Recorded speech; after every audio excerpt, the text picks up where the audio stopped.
বংশধর আছে, ফাতিমার বংশধর আছে, আয়েশার বংশধর আছে, খাদিজার বংশধর আছে, বিলালের বংশধর আছে, ইবনে মাসউদের বংশধর আছে, আবু জেহেলের বংশধর পৃথিবীতে থাকবে না।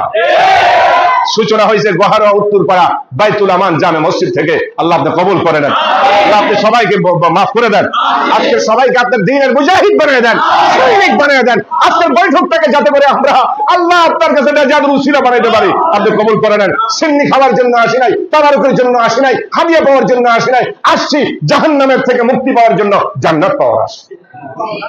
জাহান্নাম থেকে মুক্তি, জান্নাত পাওয়ার আশায় আল্লাহ আপনি আমাদের সবাইকে কবুল করে নেন, আপনি আমাদের সবাইকে কবুল করে নেন। সুতরাং আজকে আপনারাই আমাদের লোক, আমরাই আপনাদের, এর চেয়ে আপন আর কেউ নাই। আমার বাপের সাথে আমার পরিচয় ছিল, যখন আমার আব্বা দুনিয়ার থেকে ছিলেন তখন কি আব্বার ওয়ারিস সম্পদ নেওয়ার জন্য বসে আছে, কিন্তু এখন তো আব্বার কোনো কাজে নেই। আমি সেরকম যোগ্য ছেলে আজ দুনিয়াতে থাকতে খবর নেই না, পরে নেবে কবে। আল্লাহ আপনি আমাদের সবাইকে হেফাজত করেন, আপনি আমাদের সবাইকে মাফ করে দেন। আল বাদী ফাউন্ডেশন আমাদের ছেলেরা, ছোট্ট ছোট্ট বাচ্চারা তারা শুরু করেছে।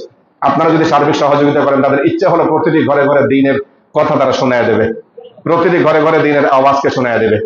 আপনারা প্রয়োজন দেবেন। আমাদের এলাকার যত আলেম ওলামা আছে সব আল বাদীর সদস্য। আমাদের এলাকার আপনারা যারা ভালো আছেন সবাই আল বাদীর সদস্য। কি সদস্য? আমরা সকলে মিলে দ্বীনি কাজ করব, আমরা সকলে মিলে দ্বীনি কাজ করব, আমরা সকলে কিছু ভালো কাজ করব। যে যেভাবে হোক তার প্রচার হবে, প্রসার হবে।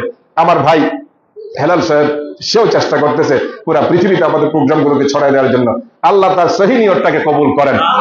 তবে ভালো কাজ করলেই সহি নিয়তটা কাজ আসেনি, কিন্তু আমাদের লোকেরা কি মনে করে জাদুল আছে? আমার আশ্চর্য লাগে, আমার ক্লাসমেট সোনারন ভাই, আমরা একসাথে গোলগে স্কুলে বসছি। এখন আমারও দাড়ি পাকছে, চুলও পাকছে, তারটি লাল হয়ে গেছে। আমার আঙ্কেল ভাই আমরা মাঝে মধ্যে নিরপেক্ষ কাজ করতে হয়, তো আরো কতগুলো আছে করতে হয় আমাদেরকে। একসাথে হয়ে গেছে। তার দ্বীনি ভাবে সহি ভাবে খাতমুন করার তৌফিক দান করেন। আল্লাহ আপনি আমাদের সবাইকে মাফ করে দেন। আমার ভাই প্রফেসর মঞ্জুর আমাদের গ্রামের জন্য উজ্জ্বল নক্ষত্র সম্পদ, তার জন্য দোয়া করবেন। আল্লাহ যে তাকে মেধাটা দিয়েছে সহি ভাবে যেটা লাগাইতে পারে। তার সাথে আমার অনেকগুলো কথাই হয় যে ভাই দুনিয়ার কোনো স্বার্থ নাই, দুনিয়ার কোনো পথ চাই না, যত ভুল হতে পারে মানুষ হিসাবে, কিন্তু আল্লাহ যাতে মাফ করে দেয়, আল্লাহ রসুলের অনুযায়ী কাজ করতে পারি, আল্লাহর বিধান মতো করতে পারি, আল্লাহ তাআলা আমাদেরকে তৌফিক দেয়। আমাদের প্রতিষ্ঠান হওয়া দরকার, মাদ্রাসা আছে। আপনারা শুধু বলতে পারেন যে মাদ্রাসা কিভাবে চলে, আপনাদেরকে অনুরোধ জানালাম দুই হাত করে, কিভাবে চলে, কেমনে চালাবেন, পুরো দায়িত্ব আপনাদেরকে দিলাম। এরপরে করেন না যে মাদ্রাসার দায়িত্ব নিয়ে আমরা ঢাকা চলে গেলাম, পুরো দায়িত্ব আপনাদের।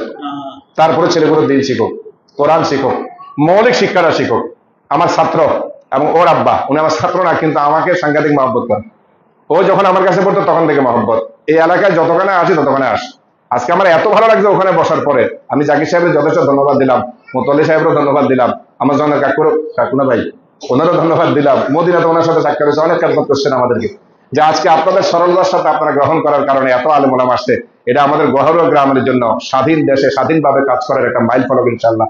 আমি আজকেও বলছিলাম আমাদের এই মাহফিলটা যদি সুযোগ হয় আমরা মালিকমুনা মসজিদে করবো, আমরা সুযোগ যদি হয় আমরা ঘোড়া ময়দান করবো, সুযোগ যদি পাই আমরা, আমাদের পয়সা দিতে হবে না, আমরা নিশ্চিন্তপুর করবো, যেখানে যেখানে সুযোগ আমরা করবো। শুধু আপনারা আসবেন, শুনবেন।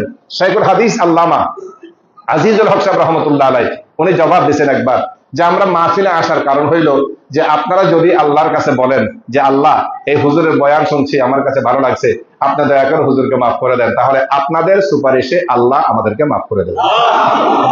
এই জন্য আমার মনে আছে কালিকাপুর নোয়াখালীতে সেগুলো রহমতুল্লাহ বয়ান দিচ্ছিলেন, গেছিলাম, এত মজা লাগছে আমার এই কথাটা। আসার কারণ হলো এটা যে আপনারা সুপারিশ করবেন, আল্লাহ আমাদেরকে পার করে দেবেন, তাহলে আমাদের লাভ, আপনাদের লাভ হইলো। আসলে ময়দানে যদি আপনারা আটকা পড়েন, কোনো না কোনো ভাবে যদি আল্লাহ জিজ্ঞেস করবেন যে দুনিয়াতে থাকা অবস্থায় কোনো ভালো আলেমের সাথে তোমার সম্পর্ক ছিল কিনা, আপনি যদি বলেন যে হ্যাঁ দুনিয়ার আলেমের সাথে আমার সম্পর্ক ছিল, আল্লাহ বলবেন যাও তাকে বলে তোমার সুপারিশ করার জন্য।